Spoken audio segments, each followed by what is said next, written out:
Something horrifying is currently happening in Cotsworth Rise. Written by Honest Gap 8780. So, I've lived in this little village called Egerton in Kent, southeast England, for most of my life. It's deep in the heart of the Kentish countryside, so usually very little happens in the sense of life outside. It's a landscape of dense woodlands, farmland, and tiny little hamlets dotted around that, according to the internet, barely seem to exist. The only abnormal thing is that for just over a year, I didn't see anyone, not a soul, drive in or out of Cotsworth Rise, the next village along from us. Usually they use Egerton as a bypass to reach the motorway, so I would see the same cars quite often. But from May 2020 to July 2021, there was absolutely nothing. No one at all. I'm somewhat of a night owl, so come 2 a.m., I'm still wide awake. Eyes glued to my laptop and mentally somersaulting down some YouTube rabbit hole. But then, in July 2021, I noticed something. A car from Cotsworth Rise came back. I almost didn't notice it, but that was probably the strangest part. It was close to 1 a.m. because that's when I remember hearing a muffled sound, the only sound in the village at that time of night. And it was more like a child tiptoeing across bubble wrap than the growl of an engine. I peered past my curtains and I saw it. These two dim bulbs like fireflies floating down the road. When they passed me, I saw that they were accompanied by what looked like taillights. Except when I tried to catch a better view of what was clearly a car, I realized there wasn't a number plate. It was completely covered up. I then realized why the headlights were so dim. They had also been covered up. Whoever was driving was crawling out of Cotsworth Rise for the first time in a year, desperately not wanting to be seen or heard by anyone. Weirded out, I speculated whether my squinting eyes were seeing it incorrectly. Then I wondered if this was just a one-off and if maybe they'd start passing through in social hours again. But the next night, the same sound, the same lame lights, and the same car skulked through the village again. This happened night after night over the course of roughly 3 weeks. Every time, its headlights and its number plates were covered, and it drove with the clear hope of being as audible as the occasional gust of wind. I even filmed it one night, which you can see. I called the police out of suspicion, and an officer told me that they'd investigate. I didn't see any police cars drive into Cotsworth Rise, but the following night, that silent, lightless vehicle didn't roll through our village. Either the police had made their awareness known, or a thorough investigation had just begun. But either way, from that moment onwards, the ghostly ventures stopped. However, about a week later, this all changed. My dad's an associate rector, and a couple of Cotsworth Rise's elderly residents attended St. Nicholas's Church in the nearby village of Baltern-Mallerby. One of his initiatives was delivering cooked meals to nearby congregants who were understandably concerned to leave their homes due to COVID. And Cotsworth Rise happened to be next on his list. I didn't tell him about the weird car sightings or that I had called the police. Given the nightly drives had stopped and the police were aware of illegal behavior, I presumed that whatever it was, that was all the end of it. However, I was still curious to see if anything had actually happened to our neighbors. He asked me to take a small box over to Mrs. name omitted for safety/privacy, and I walked over around 11 a.m. one Saturday. The village is unique locally in that it's essentially built in the middle of this thick woodland clearing, accessible only via dirt road. When I arrived, the whole place was deathly, perhaps impossibly, quiet. Granted, it's only a few clustered houses with a minuscule population, but even then, cars and driveways were dirty and every window that I saw had its curtains closed. I made my way down to the first house I was delivering to, and there it was. Parked in the driveway was the car. Its headlights and number plates were still covered. I remember gawking at it for a long moment. Either she had ignored the police's warnings, the police had given her some unimaginable reason to continue, or the police hadn't been here at all. Regardless, as I knocked on her door, I knew some part of this question was about to be answered. Except, no one answered. After a minute, I tried again. Still no answer. At that point, I thought it best to give her a call. My dad gave me her number just in case it came to something like this, but there was no signal. 4G can be extremely hit or miss in this part of the world, and today, broadband wasn't offering me anything. But then, just as I was about to exit settings, a Wi-Fi option suddenly popped up. It wasn't password protected, which made me suspicious.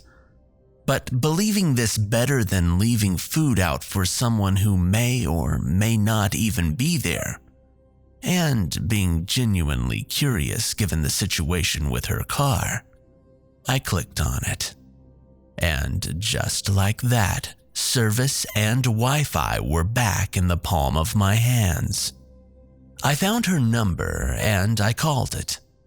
It rang for maybe 20 seconds and then she answered. Hello? Hi, Mrs. name omitted. This is Cedric, Mark's son from St. Nicholas's in Balton Mallerby. Mark? She asked stoically, but from her tone, it didn't seem as if she was struggling to remember. It sounded as if she was genuinely, innocently asking. I was a little perplexed. I was certain that she knew him. Rector Mark Forrester. He gave me some dishes my mom cooked up that we thought you'd like. Are you possibly at home? Oh, Mark, of course. Please excuse me, it's a little hard to hear down the phone. There was a sudden exuberance in her voice. Are you able to come and deliver it, dear? My car is in for repairs. This turned my confusion into anxiousness. Her car was definitely working. Unless this had suddenly happened in the week since I called the police. But even then, her headlights and number plate were still covered. I replied with, I'm actually outside right now, Mrs. name omitted. Her tone became even more enlivened. Oh, well, that's ever so kind of you. Come on inside, please. The door is open. My suspicions leapt a little. My dad said that one of her chief concerns was in-person interaction with people. I'm sorry, Mrs. name omitted. My dad told me that you requested to just leave it on your doorstep. I was just calling to let you know I'm outside. She interrupted with, It's fine, don't you worry, dear. It's all safe now anyway. Everything's safe. As my own concerns were mounting, I took the opportunity to ask about the main mystery yet to be unraveled. Okay, Mrs. Name Omitted. Also, forgive me for asking, but I was curious about your car. Are your headlights and number plate being replaced? There was silence. Silence that went on for at least a minute. And then she replied, Yes, sorry. It's been there for at least 3 weeks, and I'm waiting for the company to get back to me. And yet I had seen her driving around in it at night just over a week ago.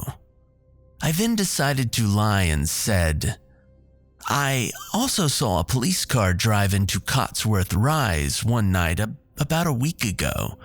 Is everything all right? Without a second's hesitation, she answered, Of course. They just dropped by because I thought I saw some trouble in the woods. This was also a lie. Because, unless she was referring to a separate incident, I was the one who had called them. She then continued with, In fact, Cedric, I actually think I need your help. Come inside quickly. This request, in the context of everything I was already wary of, made me even more nervous. I responded with, Mrs. Name Omitted, I really don't think I should come inside. What do you need me to help you with? Shall I call someone? She interrupted again, her tone now more desperate. Cedric, I'll tell you when you come inside. Please, just come in. You seem like a kind, church-going young man. Please, I just seriously need your help. I remember finding myself analyzing her words. Not only did I actually not attend church with my parents, but why would she say, seem like? When if she did know my dad from church, she'd know I never go. And then she almost screamed down the phone. Cedric, get inside and help me now! Help me, Cedric, for God's sake, help me! I found myself edging away from the house, staring up at its cold, lifeless facade. And that's when I saw her. In one of the upstairs windows was a face. Her long, graying hair snaked in and out of a long, dark veil that covered the vast majority of the part of her body that I could see. By the windowsill, what looked like her hands clawed out from within the veil towards the glass. Her eyes were bulging, but not in anger, but in horror. A moment later, she vanished from the window. I continued staring up, not knowing exactly who I'd seen, but realizing it must have been the woman herself. But within seconds, the dark shroud of her appearance was back at the curtains. Only this time she held up a piece of paper. Written on this paper in dark black pen was, "What are you doing? Get away from my house and stay out of the light." I then realized that a shrieking sound was buzzing near my right ear. In the brief few moments of seeing the house's resident, I had forgotten that her voice was still screaming down the phone. Except this time, up in the window, I could see the outline of her mouth and it wasn't moving. Over the phone, her voice was screaming for help, but her actual mouth, up in the window, remained perfectly shut. I remember a surge of panic slithering through me. I dropped the food and sprinted back home as fast as I could. When I reached home, I told my parents everything. They called the police, who confirmed that they'd head over to the resident's house. When the police entered her home, this is what happened. The resident had tried to attack them with a knife. Before the police subdued her, she kept allegedly screaming about the light and how they were bringing in infectious particles from the light in with them. They then found her notebook. My dad told them that she frequently wrote her thoughts down in a journal, so this could be helpful to the police for analyzing her state of mind. She wrote that for the past year and a half, a series of websites had told her that newly discovered particles in sunlight were causing rapid, permanent deterioration to people's bodies, and that all those who went into the sunlight would then spread it to others. As such, the resident had been driving around at night to avoid the sun, with her headlights covered to presumably not create any more infectious light, and with her number plates covered so as to presumably that if anyone saw her, they wouldn't be able to track her. The police then checked her computer and found these websites. However, when they checked the same websites on another computer, the sites no longer appeared to exist, as if they could only appear on that one woman's internet. What was also weird was that the family and friends apparently received communication from her that suggested a completely different frame of mind to the one that she was currently in. Phone calls and emails indicated that she was perfectly happy and safe and of sound mind. I told the police about the phone call that I had had while she was upstairs, and they couldn't explain it. Apparently, they kept calling her number, but every time it only functioned as a normal phone should, with her having to answer and speak into it. There was no separate voice that sounded identical to her. And then came potentially the weirdest part. When they tried knocking on other residents' doors, no one answered, and all of their cars had vanished. Cars that had been there collecting dirt and dust when I went there. Is the whole village involved in something to do with this woman? And they've taken flight upon realizing the police are investigating. Something very strange is taking place inside that village. Something scary that no one, not even the local police, can seem to explain. Who or what was that voice I was speaking to? Where did those websites come from? And what the hell is going on in Cotsworth Rise?